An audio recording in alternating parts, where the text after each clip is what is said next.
నేను మీకు వీడియోలో చూపిస్తున్న విధంగా మీరు ఇలా ఒక 11 రోజులు కోడిగుడ్డుతో ఒక రకమైన మందును తయారు చేసుకొని ఒక వారం రోజుల పాటు తీసుకున్నారంటే శారీరక నపుంసకత్వం అనేది పోయి మంచి రతి పటుత్వం అనేది కలుగుతుంది.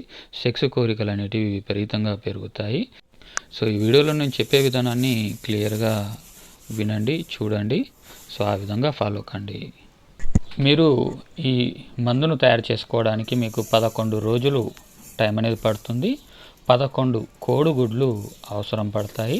దాంతోపాటుగా మీరు వీడియోలో చూస్తున్న విధంగా ఇవి నల్ల నువ్వులు, అంటే మీరు భావన చేసే ప్రతిసారి ఒక 10 గ్రాముల మోతాదు నల్ల నువ్వులను తీసుకోవాల్సి ఉంటుంది. ఇలా మీకు నల్ల నువ్వులు 110 నుండి ఒక 120 గ్రాముల వరకు తీసుకోవాల్సి ఉంటుంది మొత్తానికి సరిపడే విధంగా. సో మీరు చూస్తున్నారు కదా, ఇలా మీరు ఒక గిన్నెను తీసుకోండి. దాంట్లో ముందు ఒక 10 గ్రాములు నల్ల నువ్వులను వేసి ఈ కోడిగుడ్డు ఏదైతే తెల్ల సొన ఉంటుందో దాన్ని మాత్రమే తీసుకోవాలి. ఇక్కడ పచ్చ సొనను పడేయాల్సి ఉంటుంది. ఆ లోపలి పచ్చది తీసుకోకండి, కేవలం తెల్లది మాత్రమే తీసుకోండి. మీరు చూస్తున్నారు కదా, ఇక్కడ నేను ఎండలో ఈ వీడియోను తీస్తున్నాను. అంటే ఖచ్చితంగా మీరు ఈ పదార్థాన్ని తయారు చేసుకోవాలి అంటే ఎండలోనే చేసుకోవాలి. ఎండలో చేసుకుంటే చీమలు పట్టకుండా మళ్ళీ 11 రోజుల్లో ఈ ఔషధం అనేది తయారు చేయడానికి మీకు ఈజీ అవుతుంది. సో ఇలా ఎండ ఉన్న టైంలోనే మీరు ఈ పదార్థాన్ని తయారు చేసుకునే విధంగా చూసుకోండి. ఇలా బాగా కలిపేసేయండి. 10 గ్రాముల నువ్వులను ఈ కోడిగుడ్డు తెల్లసొనలో బాగా కలిపేసి అది అదే విధంగా ఎండలో ఉండేలా చూడండి. చూసారు కదా వ్యూవర్స్, ఇది 1 డే అయిపోయింది. ఇక్కడ మీరు గమనించండి, ఇది ఎండిపోయింది.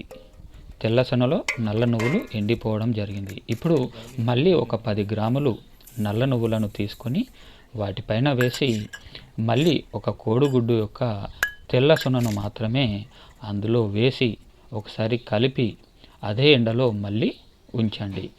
ఇలా ఈ విధానాన్ని మీరు 11 రోజులు పాటించాల్సి ఉంటుంది. నేను మీకు ముందే చెప్పినట్టుగా 11 కోడిగుడ్లు, తర్వాత 11 సార్లు 10 గ్రాముల నల్ల నువ్వులను ఇలా చేస్తూ మీరు పూర్తిగా అయిపోయిన తర్వాత 11 రోజులు అయిపోయిన తర్వాత పూర్తిగా ఎండిన తర్వాత ఈ నల్ల నువ్వులను మీరు చూర్ణం చేసుకొని ఏదైనా గాజు సీసాలో భద్రంగా పోసి పెట్టుకోండి.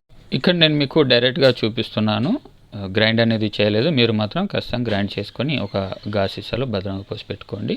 ఇక్కడ నేను మీకు ఒక మోతాదు అనేది చూపిస్తున్నాను. అంటే 5 నుండి 10 గ్రాముల మోతాదు చూర్ణాన్ని తీసుకొని ఒక గ్లాసు నార్మల్ నీళ్ళలో కలిపి రోజు ప్రొద్దున త్రాగుతూ ఉండండి.